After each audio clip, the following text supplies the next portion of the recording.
여러분 안녕하십니까. 벌써 벚꽃이 많이 펴 있더라고요. 아까 점심 먹고 한 바퀴 도는데 세상이 더 환하고 아름다워진 것 같습니다.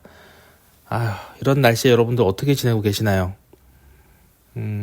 어떤 분들은 또 하나님께서 주신 이 세상에 또 이 벚꽃의 아름다움을 또 마음껏 만끽하고 있는 분도 계신 반면에 또 어떤 분들은 너무 바빠가지고 또 이번 봄도 또 평소처럼 그냥 별 느낌 없이 보내고 계시는 분도 있지 않을까 생각합니다.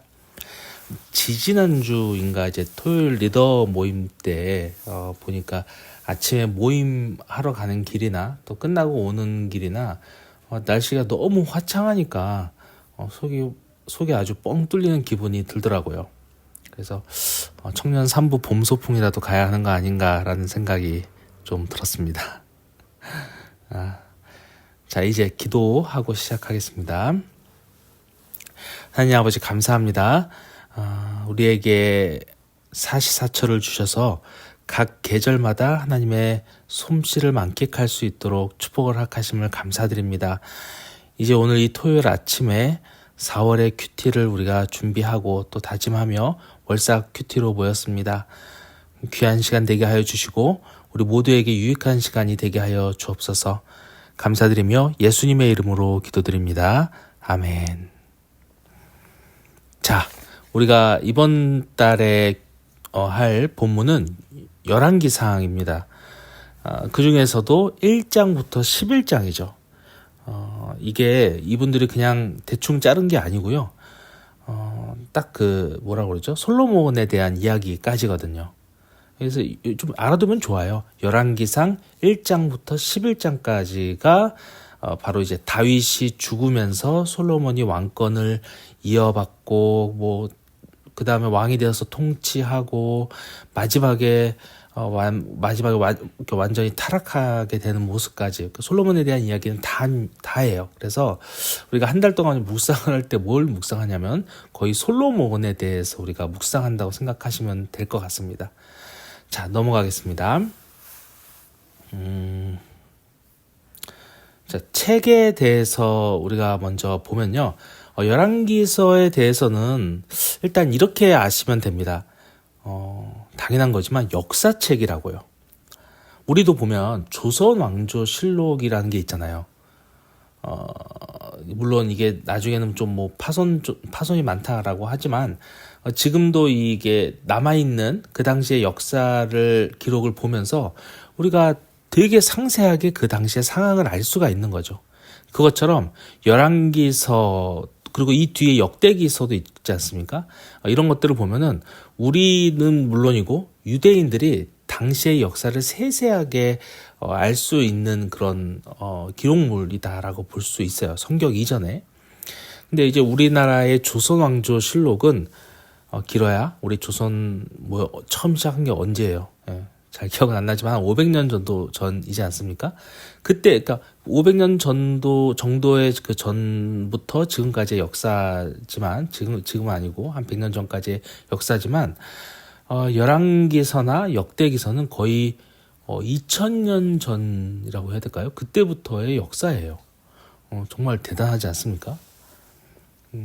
자, 또 한 가지 여러분들이 이 성경을 읽을 때 꼭 기억하고 계셔야 되는 게 있는데 그건 바로 이 역사 성경들, 아까 말했듯이 역대기서나 우리 지금 본문처럼 열왕기서와 같은 이런 역사 성경들은 그냥 이유 없이 쓴 게 아니에요. 목적이 분명했다는 거예요. 이걸 쓴 이유가 있다는 겁니다. 뭔가 그들이 이 역사서를 통해서 이거를 기록함으로 인해서 후대에게, 자신의 자손들에게 알려주고 싶은 게 있었다는 겁니다. 그게 무엇인지는 요 뒤에 기록 목적에서 보도록 하겠습니다. 어쨌든 열왕기서는 다윗의 다음 왕인 솔로몬부터 쭉 이스라엘의 왕들을 어느 정도 이렇게 시간 순서대로 열거를 쭉 하다가 마지막에 아수르에 의해서 북이스라엘도 멸망하고 또 바벨론에 의해서 남유다가 멸망당하고 그게 이제 마지막이죠. 그러면서 포로로 끌려가는 것까지를 기록을 하고 있는 것입니다. 원래 유대인들의 성경에서는 이게 원래 한 권이었어요. 그런데 70인역 성경에서 이거를 두 권으로 분리를 해서 1권, 2권으로 나눈 거예요. 우리는 상하라고 하죠. 그래서 열왕기, 열왕기, 상, 열왕기, 하 이렇게 나누죠.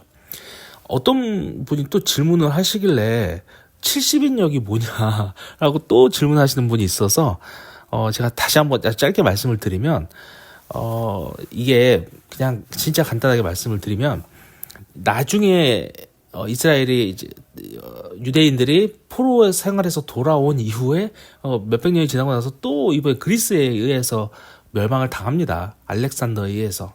그런데 그때 이 그리스가 제국을 세우고 나서 도서관을 만들거든요. 알렉산드리아라는 아주 엄청난 도서관이죠. 그걸 만들 때 유대인들의 이 성경에도 관심이 많아서 유대인들 중에 70명의 학자들을 그곳으로 불러서 70몇 명이라고 합니다. 불러서 성경을 당시에 이제 통달되는 언어가 있었죠. 헬라어, 그리스어죠. 헬라어로 번역하는 작업을 시키게 돼요. 그래서 그 성경을 70인역 성경 이렇게 부르는 거예요. 굉장히 고각적으로도 가치가 높고 우리 그리스도인들에게도 굉장히 도움이 되는 성경이죠. 그런데 이 70인역 성경 번역 때 이때 이제 두 권으로 나눴다는 거예요. 열왕기서를 열왕기상, 열왕기하 이렇게요. 근데 그러고 나서 이 다음 버전들부터는 계속해서 두 권으로 나뉘었고 그게 오늘날까지 온 것입니다. 자, 저자를 좀 볼게요. 저자는 예레미야라는 말이 있어요. 이유가 있어요. 뒤에서 한번 볼 것 같은데 증거는 없습니다.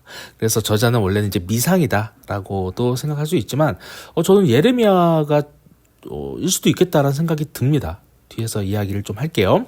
자, 다음 거로 넘어가세요. 기록 연대를 볼게요.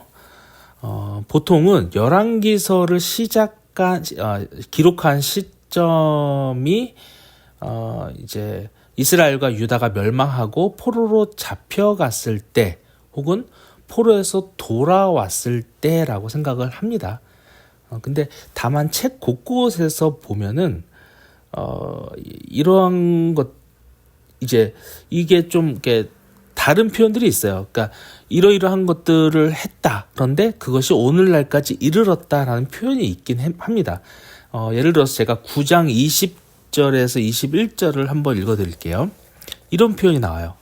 대표적으로 하나만 읽어드린 겁니다. 열왕기상 9장 20절에서 21절입니다. 이스라엘 자손이 아닌 아모리 사람과 헷 사람과 브리스 사람과 히위 사람과 여부스 사람 중 남아있는 모든 사람 곧 이스라엘 자손이 다 멸하지 못함으로 그 땅에 남아있는 그들의 자손들을 솔로몬이 노예로 역군을 삼아 오늘까지 이르렀으되. 이게 보세요. 이게 오늘날까지 그 가나안 족속들 중에 이제 남아있는 사람들을 오늘날까지 이제 노예로 삼고 있다라고 하면은 이게 지금 오늘날까지라는 게 이 저자가 이 글을 쓰고 있는 시간이잖아요. 그래서 만약에 이게 포로 시대 이후거나 포로 시대라면은 노예가 어떻게 포로가 돼 있는데 어떻게 이들을 아직도 노예를 삼고 있겠어요. 그래서 분명히 이제 그 당시에 이런 기록들이 있었던 거를 참고해서 쓰지 않았을까. 그러니까 그 당시에 이미 썼던 것들이 있지 않았을까 이런 생각을 하는 것이죠. 어쨌든 이런 것들이 좀 곳곳에 남아있기는 해도 전체적으로는 포로 시대 이후에 쓴 걸로 보는 것이 맞습니다. 왜냐하면 책 말미에 이 열왕기서 말미에 유다 나라가 마지막에 바벨론에 정복당하는 모습까지 다 나와 있으니까요. 그리고 아까 열왕기서 저자를 예레미야로 생각하기도 한다고 했잖아요. 그 이유가 있어요. 왜냐하면 여러분 한번 확인을 해보세요. 열왕기하 마지막 장인 열왕기하 25장하고 예레미야 몇 장이죠? 맨 마지막 장이 52장이 거의 똑같아서 그래요. 거의 그냥 똑같은 글을 썼다고 놓았다고 보셔도 됩니다. 그래서 그게 무슨 내용이냐면 유다가 바벨론에 의해서 멸망당하는 것을 아주 상세하게 묘사하고 있거든요. 시드기야 마지막 시드기야 왕이 뭐 눈이 뽑혀서 맷돌 돌리고 잡혀가고 막 이런 거 다 나오는데, 이런 것들을 기록한 게 아주 거의 똑같이 이제 뭐 갖다 놓은 거죠, 이런 식으로. 그래서 예레미야가 양쪽에다가 이 글 예레미야서와 열왕기 상하서에 그냥 이렇게 다 쓰지 않았나 이렇게 생각하는 사람도 있는데, 뭐 그냥 다른 사람이 쓴 거를 가져올 수도 있잖아요. 그래서 이게 정확한 근거가 되지는 않습니다. 자, 그 다음에 기록 장소와 목적을 보도록 할게요. 기록 장소를 먼저 보면요, 이 책을 보면은 별로 그렇게 볼 건 없는데, 이게 보면은 이제 이스라엘 내부의 문제를 이제 다루고 있어요. 외세 침략도 다루기는 하지만 기본적으로 어느 곳에서의 시점이냐면 이스라엘 안에서의 시점입니다. 예, 아람 군대가 쳐들어온다든가 뭐 이런 걸 하더라도 뭐 이렇게 좀 더 이렇게 더 크게 뭐 3인칭 관찰자 시점인가요? 어쨌든 그런 것보다는 약간 이 내부에서 좀 바라보는 그런 시점으로 보는 겁니다. 그리고 목적을 보시면요, 아까 말씀드린 것처럼 이 책의 목적을 좀 잘 알아야 되거든요. 우리가 그것을 좀 잘 알고 이 책을 묵상할 때 좀 더 우리가 이 성경을 잘 묵상할 수가 있기 때문에 우리가 이 목적을 잘 알아야 됩니다. 열왕기서는 이런 거예요. 이런 목적을 가지고 쓴 거예요. 우리가 대체 왜 두 나라로 쪼개졌을까? 이 역사를 다시 한번 되짚어 보자는 거예요. 그리고 우리가 대체 왜 망했는가? 이렇게 역사를 되짚어 보는 겁니다. 그러니까 어떤 게 마음이 들어가 있겠어요? 반성의 마음이 들어가 있겠죠. 역사를 바라보는데 이제 왜 그랬을까 하는 그런 후회와 반성의 의미가 그런 것들이 좀 많이 뉘앙스가 많이 들어가 있어요. 하나님과의 언약적 관계에서는 뭐 이상이 없었는지, 하나님이 주셨던 그 율법을 우리가 잘 지키고 있었는지, 뭐 그런 등등, 우리가 대체 뭘 잘못했는지 이런 것들을 살펴보기 위해서 쓴 책이 바로 우리가 보는 열왕기 상하 이 책들입니다. 그러니까 우리도 이 역사서들을 보면서 그걸 알 수 있는 거예요. 조금 더 이제 방향성을 알 수 있는 거예요. 어떻게 우리 인간이 하나님 앞에 떠나게 되는가, 그리고 하나님은 그러한 우리를 어떻게 하시는가, 우리는 어떻게 해야 하는가, 막 이런 것들에 대해서 우리가 묵상하고 생각해 볼 수 있다는 거예요.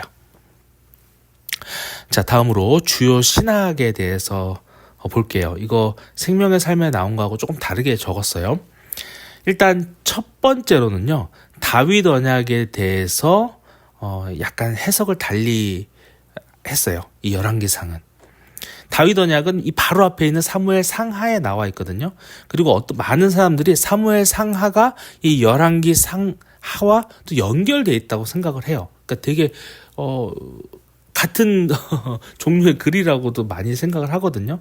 그런데 사무엘 상하에 나와 있는 다윗 언약에 대해서 이 열왕기 상하가 약간 뭔가 새로운 해석, 그러니까 없는 거를 있게 만든 건 아니고요. 이런 건 아니냐라는 그런 약간의 다른 해석을 좀 내놓습니다.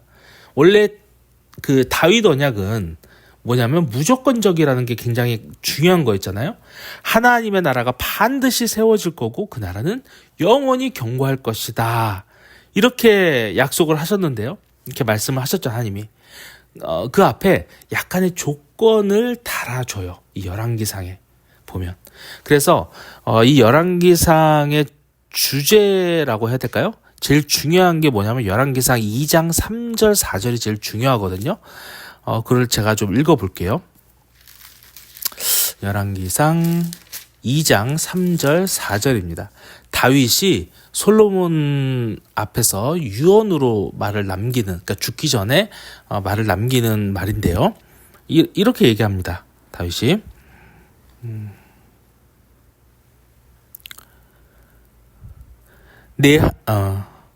내 하나님 여호와의 명령을 지켜 그 길로 행하여 그 법률과 계명과 율례와 증거를 모세의 율법에 기록된 대로 지키라. 그리하면 네가 무엇을 하든지 어디로 가든지 형통할지니라. 그리고 4절입니다. 여호와께서 내 일에 대하여 말씀하시기를 만일 네 자손들이 그들의 길을 삼가 마음을 다하고 성품을 다하여 진실이 내 앞에서 행하면 이스라엘 왕위에 오를 사람이 네게서 끊어지지 아니하리라 하신 말씀을 확실히 이루게 하시리라. 예. 그러니까 다윗이 죽기 전에 솔로몬에게 마지막 유언이라고 이야기를 했죠. 그러니까 3절은 뭐라고 생각하시면 되냐면 다윗이 신명기서에 나와 있는 말을 인용해서 이야기를 해준 겁니다. 되게 유명한 말인데요. 내 하나님 앞에서 네가 형통할 건데 근데 어떻게 하면 형통하냐면 여호와의 명령을 지켜 행하면 이라고 하는 거예요. 여호와의 명령을 지켜 행할 때 네가 형통할 거라는 거죠. 그 4절도 보세요. 4절은 본인이 직접 받았던 사무엘하 7장에서 하나님으로부터 직접 받았던 다윗 언약에 대한 내용이거든요. 하나님이 자기하고 약속하신 거 그거에 대해서 얘기를 하는데 또 내용은 똑같아요. 내 왕위가 끊어지지 않을 거다라고 말씀하신 거 맞잖아요. 나라가 영원히 경고에 선다라고 하셨잖아요. 근데 그 앞에 지금 여기 4절 보면 그 앞에 무엇이 있습니까? 만일 내 자손들이 그들의 길을 삼가 마음을 다하고 성품을 다하여 진실이 내 앞에서 행하면 그러니까 그 앞에 조건이 있다는 겁니다. 뭐 사실 조건은 아니고요. 우리는 이제 지금은 알 수 있는 거죠. 이게 진짜 조건이면요. 이스라엘은 솔로몬 때부터 망했어야 돼요. 아니면 다윗 때부터 망할 수 있는 거죠. 다윗이 지은 죄가 얼만데요. 엄청난 죄를 저지르지 않았습니까? 부하의 와이프가 바람을 피고 임신시키고, 그래서 부하를 전쟁터에 최전방에 보내서 죽여버리고, 말도 안 되는 죄를 저지른. 근데 이게 어떻게 조건이라고는 저는 생각을 하진 않아요. 근데 이제 어떤 그런 이제 조건의 뉘앙스가 있는 거죠.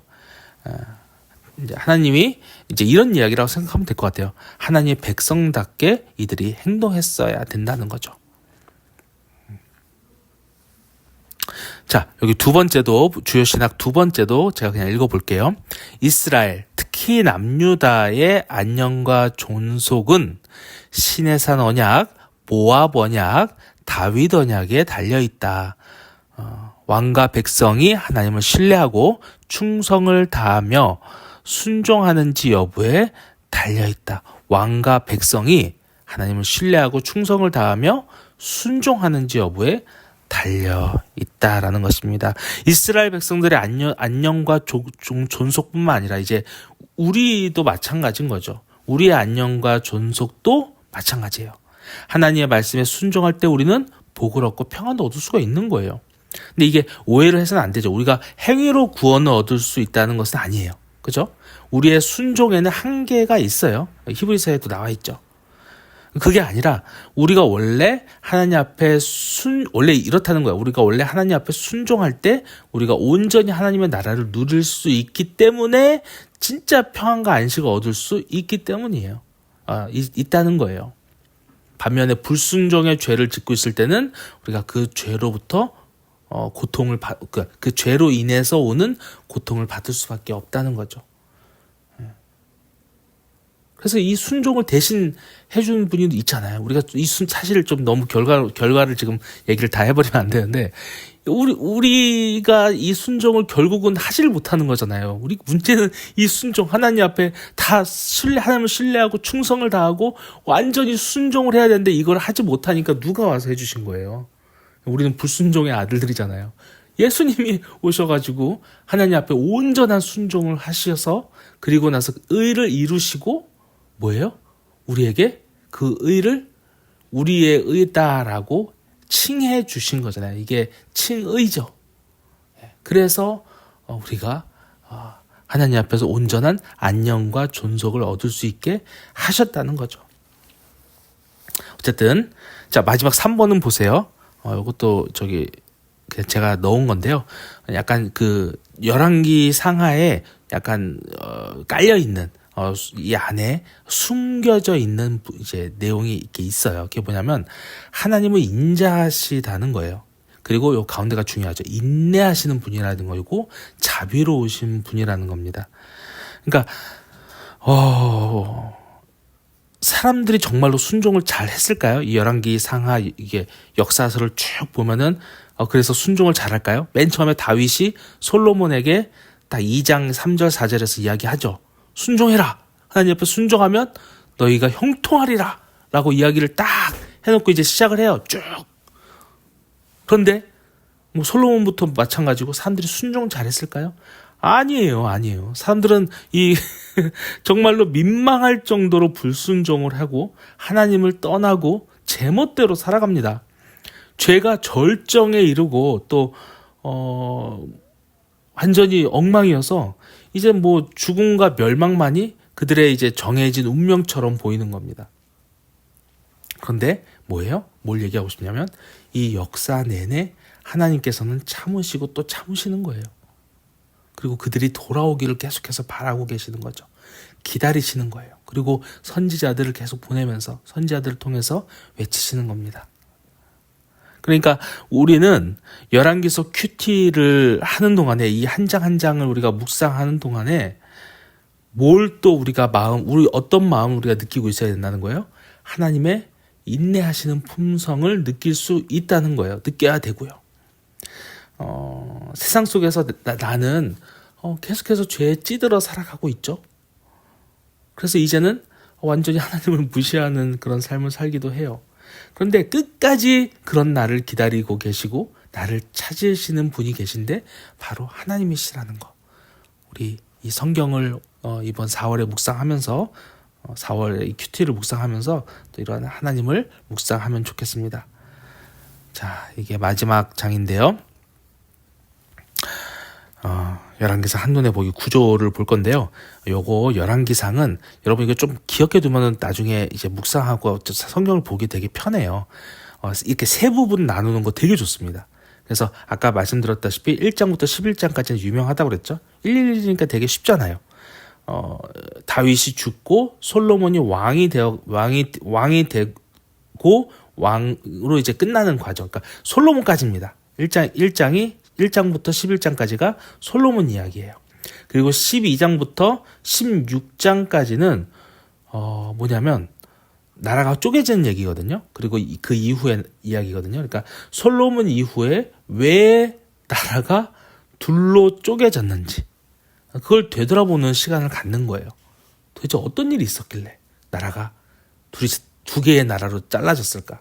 우리나라처럼 남북으로 통일이 안 되고 만약에 이게 통일 왕국이었으면은 나라가 이렇게까지 힘이 약해지진 않았을 텐데요. 왜 결국은 분열이 되었을까? 언제부터 무엇이 잘못됐을까? 솔로몬까지는 괜찮았는데 이후의 왕들에게만 문제가 있었던 걸까? 이런 여러 가지 생각을 하는 거예요. 그리고 마지막 이 17장부터 22장까지는요. 아주 전설적인 선지자들이 나오죠. 당시에 이 아주 유명한 선지자들인 엘리야와 엘리사의 이야기가 주가 돼서 나옵니다. 물론 엘리사가 여기서 딱 끝나는 건 아니고요. 열왕기 초반까지는 나와요. 여기 표현 나오진 않지만 여기 나옵니다. 이거는 좀 알아두면 좋아요. 여러분 이게 되게 이렇게 동심원 구조 같이 생긴 게 맨 왼쪽 이게 열왕기 하까지 보면요 이렇게 된 거거든요. 지금 맨 처음에 보면 솔로몬의 등극과 통치라고 되어 있는데 나라에 대한 새 왕이 이제 등극이 된 거죠. 그리고 이 가운데 보면 12장에서 16장은 이제 북이스라엘과 남유다에 대한 얘기죠. 그리고 가운데 엘리야와 엘리사 이야기가 있어요. 그리고 열왕기 하도 보면 초반까지는 엘리야와 엘리사 이야기가 나오고요. 그 뒤에가 뭐냐면은 또 통일 왕국이 아니라 이제 분열된 왕국을 이야기를 또 하고 있거든요. 그리고 맨 뒤에 보면 나라가 망하는 거예요. 그러니까 뭔가 맨 끝과 맨 끝이 비슷한 내용이고요. 그리고 그 다음 것이 비슷한 내용이고 가운데 뭐가 있는 거예요? 엘리야와 엘리사의 이야기가 있는 거예요. 그러니까 가운데 있는 게 중요한 거거든요. 그러니까 지금 엘리야와 엘리사 이야기가 열왕기 상하 합쳐서 통합으로 합쳐서 핵심이고 주제라는 거예요. 되게 소름 끼친 겁니다. 여러분 저기 되게 중요한 거 되게 비밀스러운 거 하나 알려드린 겁니다. 열왕기 상하의 주제는요. 엘리야와 엘리사 속에 다 들어가 있는 거예요. 네, 어쨌든 밑에 주제라고 돼 있죠. 이 주제를 볼게요. 주제는 하나님의 왕권, 하나님과 이스라엘의 언약 관계에 대한 내용이에요. 특히 하나님이 왕이시라는 것을 강조하고 있다는 것을 기억하시기 바랍니다. 책은 인간 왕의 연대기에 대한 책인데 결국은 하나님이 왕이시라는 겁니다. 자, 밑에 보면 핵심 구절을 보시면 아까 우리가 찾아봤죠? 다윗의 유언 쪽이잖아요. 열왕기상 2장 3절. 자, 다시 한번 읽어볼게요. 내 하나님 여호와의 명령을 지켜 그 길로 행하여 그 법률과 계명과 율례와 증거를 모세의 율법에 기록된 대로 지키라. 그리하면 내가 무엇을 하든지 어디로 가든지 형통할지라. 3절은 신명기를 가지고 얘기한 거고 뒤에 4절까지가 사실 핵심 구절이죠. 거기는 사무엘하 7장 이하 구절에서 나오는 다윗 언약에 대해서 나오는 건데 이 두 가지가 핵심 구절이에요. 여기 3절만 나왔지만요. 3절과 4절입니다. 결국에는 하나님의 말씀에 순종하고 하나님의 말씀을 이제 우리가 지키고 행해야 한다는 거예요. 그게 바로 우리가 살 길이라는 겁니다. 자, 이렇게 해서 여러분 이제 우리가 여러 열왕기 사항을 간략하게 살펴봤는데요. 오늘은 꼭 이것만 꼭 기억하면 좋겠어요. 하나님께서 우리를 구원해 주시는 것과 자녀 삼아 주시는 것은 우리가 알다시피 무조건적인 게 맞습니다. 그런데 우리가 그럼에도 불구하고 주님의 말씀에 순종하고자 하는 몸부림이 있어야 한다는 거예요. 왜요? 그게 구원에 직결되기 때문에 그런 거예요? 아니에요. 순종하면 뭘 한다고요? 형통한다고요. 그러니까 내가 고통받지 않기 위해, 내가 주님 앞에 잘 되기 위해서, 주님의 자녀로서, 백성으로서 우리가 삶을 살아내야 한다는 것입니다.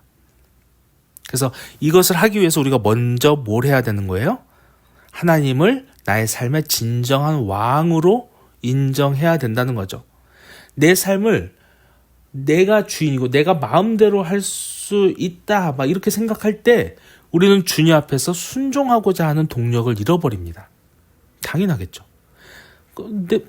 내 마음 내키는 대로 살아가는 것이, 그러니까 내 마음 내키는 대로 살아가는 것이 어떻게 하나님 앞에 순종하는 거하고 같이 맞물려서 갈 수 있겠어요? 하나님을 왕으로 모셨을 때 우리는 그 앞에 순종할 수 있는 거예요. 거기서부터 핀트가 어긋나면 안 되는 겁니다. 그러니까 여러분 형통하기를 원하십니까? 하나님 앞에서 잘 되기를 원하세요? 그러면 주님 앞에 순종하고 주님을 왕으로 모시고 순종하고 말씀에 순종하시기를 바랍니다. 그리고 또 한 가지는 우리가 그럼에도 불구하고 우리 숨겨진 것들이 있었죠. 그럼에도 불구하고 하나님은 자비의 하나님이시라는 거예요. 인내의 하나님이시라는 겁니다. 그분은 이제 우리가 계속해서 죄에 빠져 있을 때에도, 불순종이라는 죄겠죠. 이 죄에 빠져 있을 때도 우리를 기다려 주시는 분이세요. 그리고 돌아오도록 도와주시는 분이십니다. 그래서 우리가 언젠가 힘이 다 빠진 상태에서라도, 완전 너덜너덜해진 상태라도 주님 앞에 눈물로, 진정으로 주님 앞에 눈물로 회개할 거라는 것을 믿고 기다려 주시는 분이라는 겁니다. 예수님께서 이거를 비유로 얘기하셨죠.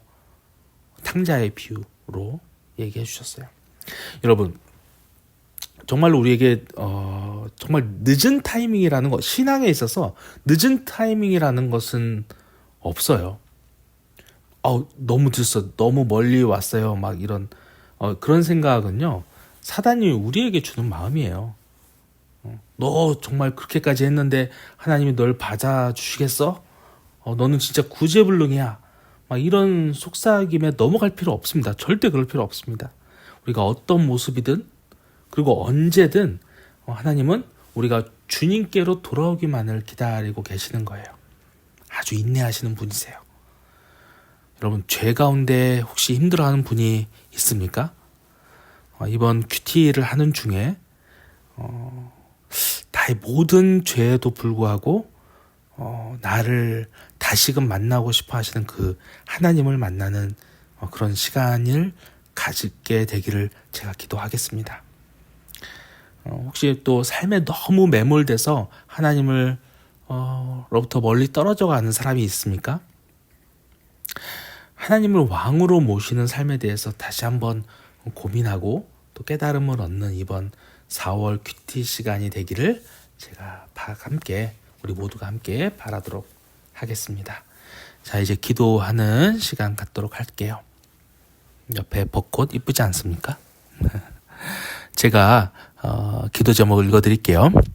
4월 한 달 동안 큐티를 통한 개인 경건생활 열심히 하게 하여 주옵소서.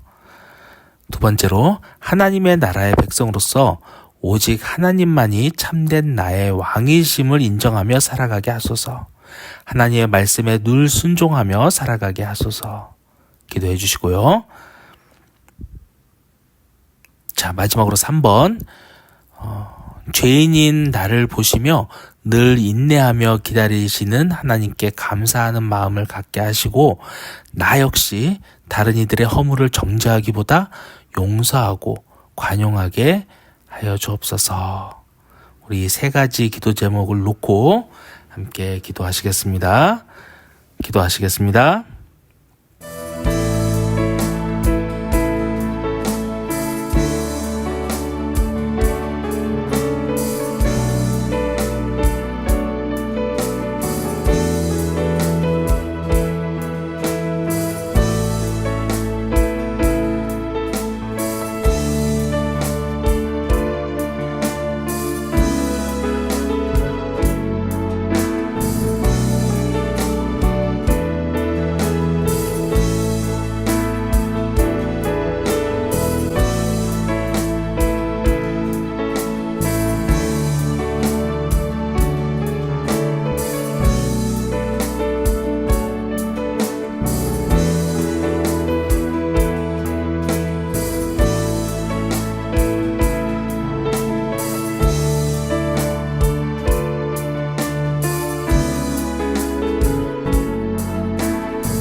제가 기도하겠습니다. 사랑의 하나님 아버지, 감사합니다. 이번 달부터 우리가 함께 열왕기서를 묵상할 수 있게 하심을 감사드립니다. 하나님, 우리 인생의 진정한 왕은 오직 여호와 하나님 당신밖에 없음을 고백합니다. 주님께 순종하는 가운데 진정한 평안과 안식을 얻을 수 있게 하여 주옵소서. 연약한 우리를 용서해 주시고 늘 기다려 주시는 것을 감사드립니다. 우리는 우리 자신을 바라보면서 늘 넘어지면서 또 부족한 나 자신을 보면서 한탄하고 있지만, 자비로우신 주님을 바라보며 우리가 용기를 내서 또 한 걸음씩 주님의 길을 걸어갈 수 있도록 인도하여 주옵소서. 감사드리며 예수님의 이름으로 기도드립니다. 아멘.